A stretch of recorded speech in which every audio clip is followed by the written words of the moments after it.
Dr. Anthony Fauci, the country's top infectious disease expert, is calling out the Trump campaign for deceptively using him and his words in a new campaign ad.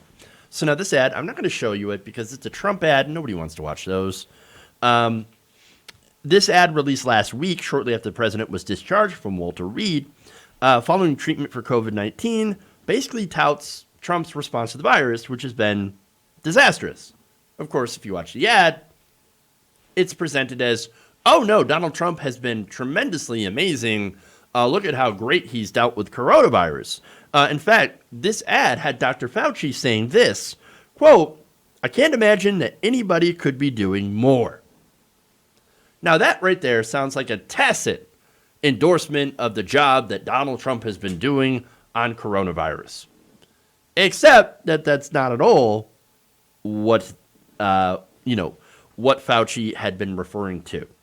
And so, look, there's the problem. You've got Donald Trump taking this out of context. You put it in an ad about himself in an attempt to make himself look better on a virus that, millions of Americans are not only dealing with, but are very concerned about. In fact, Donald Trump has been doing very, very badly at the polls as a result of the coronavirus. In fact, 2/3 of Americans are very unhappy about the response to coronavirus. Dr. Fauci, however, has a high approval rating, higher than Trump, and more people trust him when it comes to coronavirus, which has the baby very, very upset. Oh, are you jealous? Little baby's jealous, little Donnie. And so he knows he's in a world of hurt over this response. Now, Fauci, he sees this ad, and he's not happy about this. In fact, in a statement, he said, and there's a reason why this is in a statement and not him, for example, going on ABC News with John Carl. Here's what he said. "In my nearly 5 decades of public service, I have never publicly endorsed any political candidate. The comments attributed to me without my permission in the GOP campaign ad were taken out of context from a broad statement I made months ago about the efforts of federal public health officials," Fauci said in a statement provided to NBC and CNN. So, look, they take him out of context, they muzzle him, and they try to stop him from speaking out. That's it. How do I know he was muzzled? He just put out a statement, right? So, what am I talking about? Well, look, there were some accusations from ABC News' John Carl saying, look, we tried to get Fauci on the show, and the White House blocked him from coming on. So now here on Twitter, White House Communications Director Alyssa Farah goes and attacks ABC News and Jonathan Karl for saying that, saying this. "False. Dr. Fauci has been doing media all week, appearing on PBS NewsHour and NBC's Andrea Mitchell 3 days ago. Not getting your desired guest does not equal the White House trying to muzzle anyone. This narrative is tired. That's fake news." Oh, sorry. John Carl didn't request any member of the task force. That's fake news. And obviously, Jonathan Karl is going to come with receipts to prove that that tweet is fake. And let me show you that. This is an email from Jonathan Karl to Ms. Farah. "Alyssa, I'd greatly appreciate a response to my request to have Dr. Fauci on this week on Sunday. As you know, he is willing and eager to be on the show. His voice is an especially important one now as Americans are looking for information amidst yet another spike in COVID-19 cases nationally. Does Dr. Fauci have your permission to be on the show?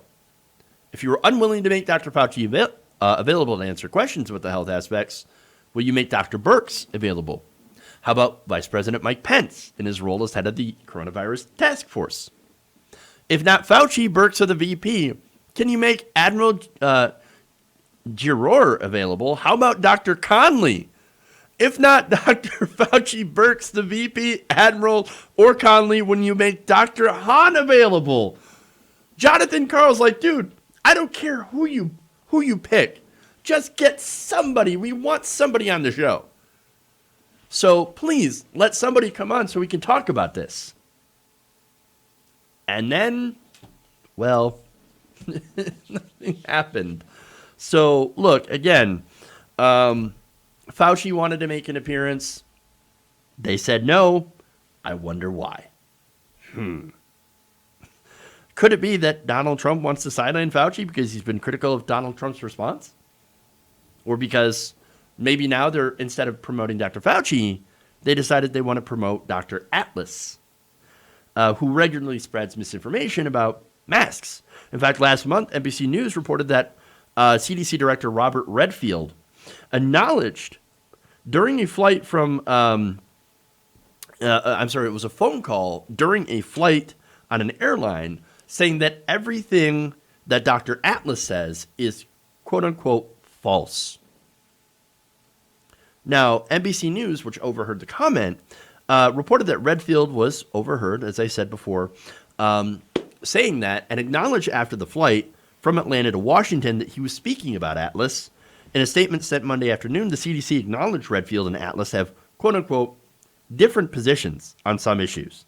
The article quotes Dr. Redfield as saying everything he says is false, but it cannot supply the context for that statement since we only heard one side of that private conversation. Positions on 3 issues: the value of wearing a mask, youth COVID-19 infections, and where we are currently with herd immunity, are the positions that Dr. Redfield has different positions on than Dr. Atlas. The doctors agree on many other issues. Oh, just those 3 little disagreements. About herd immunity, young people getting COVID, which they absolutely can, and the value of wearing a mask. Gee, those happen to be really, really important positions when it comes to policy dealing with COVID-19.